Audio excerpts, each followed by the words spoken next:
King Saul in 1 Samuel chapter 15 was directed by God to kill all of the Amalekites. And Saul decided to kill all of the Amalekites with one exception, the king of the Amalekites, whose name was Agag. He brings Agag back to Samuel after the war, and Samuel asks Saul why he did not kill Agag. And Saul said it's because he was doing what God wanted him to do, which was a lie. God told him to do the exact opposite, to kill them all. So while Saul and Samuel were deliberating over Saul's disobedience, Agag was waiting to see what the outcome was.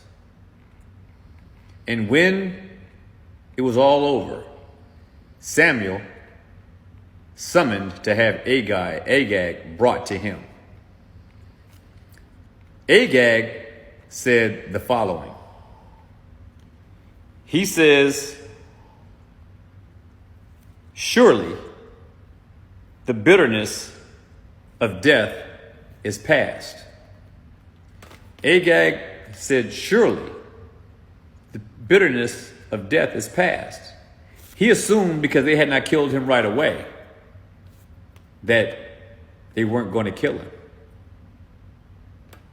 And Samuel cut off his head and did what God told Saul to do. What's the lesson here?